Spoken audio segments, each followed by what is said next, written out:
Your father died screaming like a coward.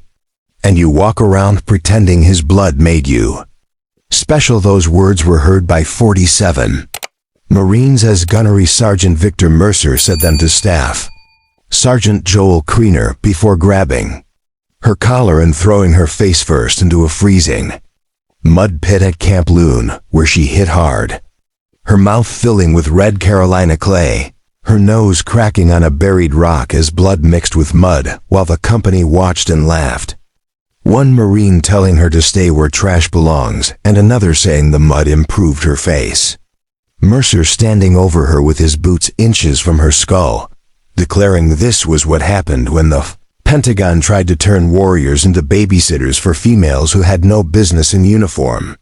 No one helping her or defending her as she lay alone, seen as less than human. Though none of them knew Joel Kriener had spent 3 years erasing people in places without official American boots.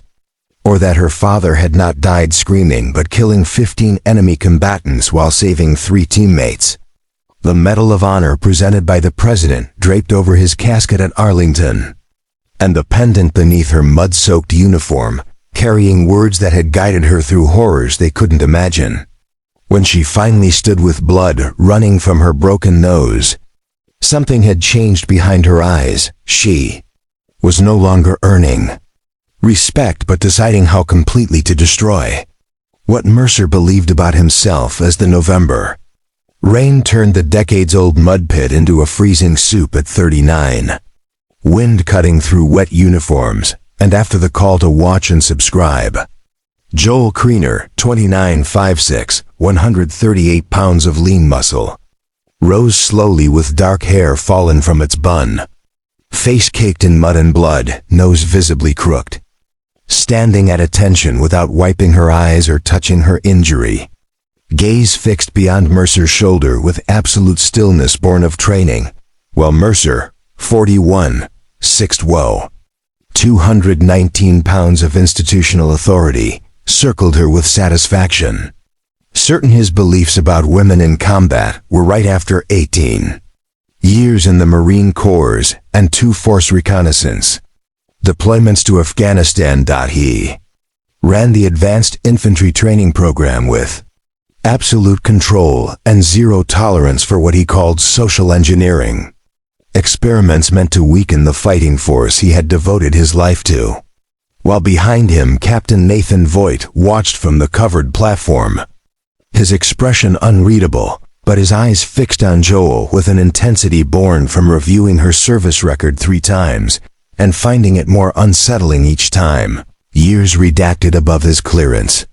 Joint Task Force references that matched no known charts.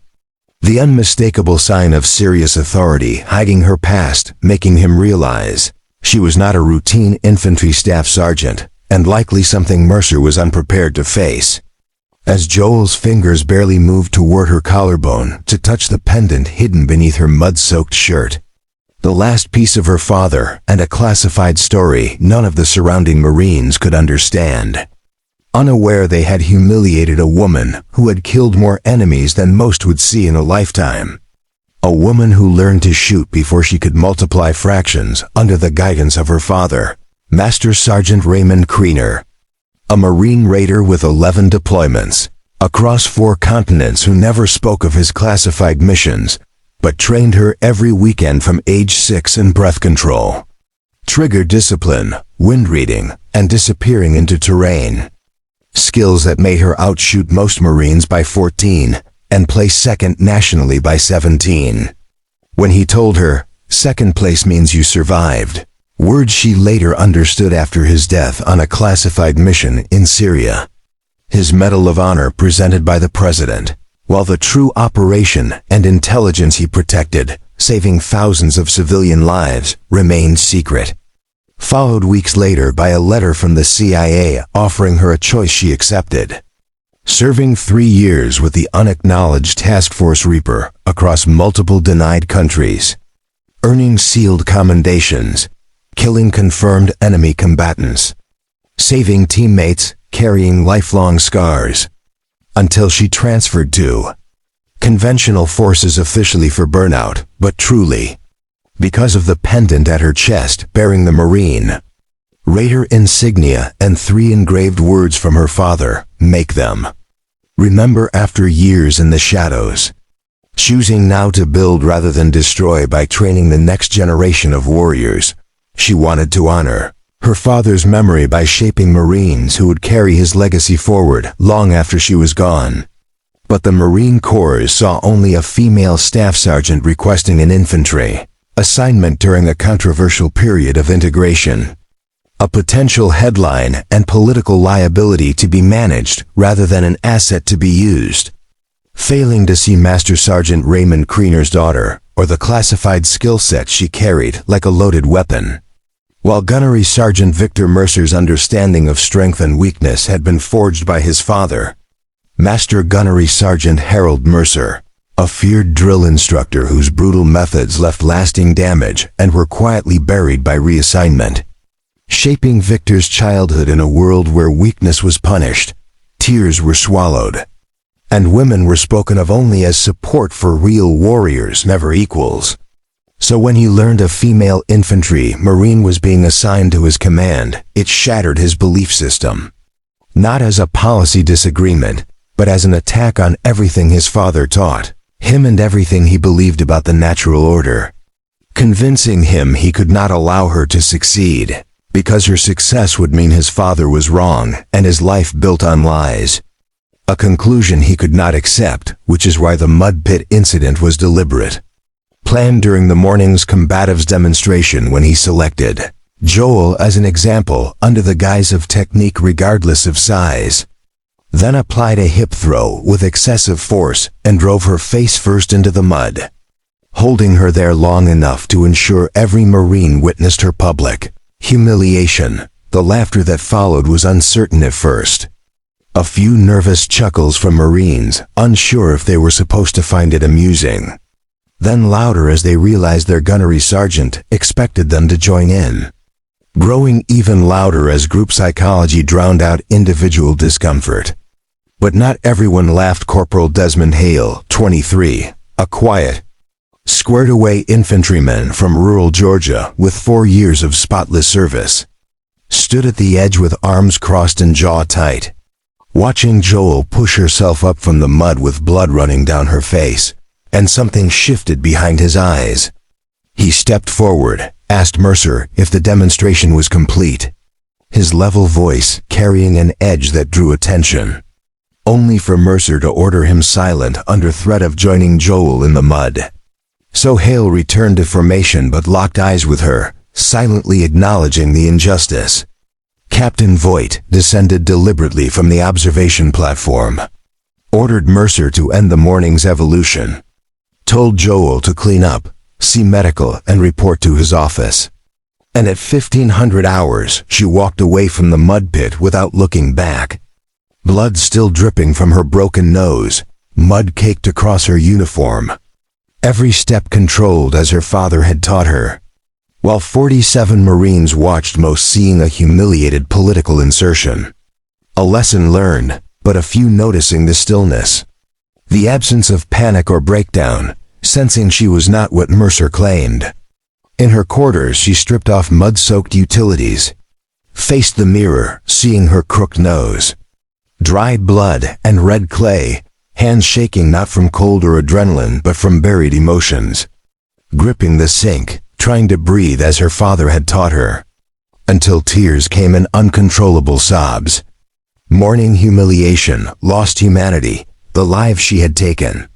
Her father lost, crying until hollow, then reaching for the warm silver pendant around her neck. Tracing the engraved Raider insignia and reading her father's words, "Make them remember," recalling at 12 missing a 300-meter shot. Her father's quiet lesson about failure, teaching her to get up and prove herself. And opening her eyes, she decided she would not transfer or quit. Would not let Mercer break her, would excel and make everyone remember. Standing in the mirror, blood, mud, swollen eyes, broken nose, and preparing to show what a Krina looked like when she got back up. At 1500, reporting to Captain Voigt's office with her nose reset. Uniform clean, face revealing nothing. She listened as he informed her Mercer had recommended her immediate removal for failing physical standards and composure, describing the mud pit as a routine evolution exposing deficiencies. Joel said nothing, standing at attention, and then Voight explained he had spent 2 hours making calls, uncovering contacts at Marine Corps Forces Special Operations Command who provided information about a staff sergeant named Joel Krenner, and asked directly if she had ever served with Task Force Reaper, making her jaw tighten by a millimeter. Her eyes stayed fixed on the wall behind Voight's desk as she asked if he was cleared to receive information at that classification level. And he almost smiled, saying he understood and would not press for unauthorized details, but that what he had learned had changed his perspective on Mercer's recommendation. Then offered her a choice: accept the transfer quietly with no record blemish, or complete the advanced infantry assessment, a grueling 48-hour evaluation testing every capability an infantry leader needed. Considered one of the most demanding programs in the Corps. Never completed on a first attempt without 6 months of preparation. And in her current state with a broken nose and less than 12 hours since her confrontation with Mercer, attempting it was borderline reckless. Joel asked when it began, and he said midnight. Beginning in darkness that never relented, starting with a 3-mile open water swim in 54 Onslow Bay. Her body still recovering and nose throbbing. Cold seizing her muscles, every stroke like dragging through concrete. Thinking of quitting 600 meters from shore. Until she touched her pendant and remembered, second place means you survive. Finishing with 4 minutes to spare. Next came a 12-mile run through pine forests, carrying 70 pounds of equipment. Quads burning, hallucinations at mile 11 of her father beside the trail. Pacing with her until the finish line with 37 seconds remaining. Then the obstacle course with rope climbs, wall scaling, cargo nets, and a 300-meter low crawl through sand and concertina wire. Hands bleeding, hanging 18 feet above ground while evaluators watched. And she did not fall. The second phase began at hour 16 with nightland navigation through swamp and forest over 11 kilometers, with 5 checkpoints. Deep water and dense undergrowth tearing at her. Twice stopping to recalibrate position, finishing with 8 minutes to spare. Hour 23 brought a medical evaluation with a training mannequin simulating arterial hemorrhage, tension pneumothorax, and cervical injury. 4 minutes to stabilize and evacuate, which she completed in 3 minutes 21 seconds. Methodically executing each procedure despite exhaustion, while evaluators silently marked clipboards. Mercer, observing from various points over 23 hours, had shifted from smug satisfaction to something resembling fear, realizing the broken, humiliated woman he had thrown into the mud pit yesterday was defying every expectation and was not supposed to be capable of any of this.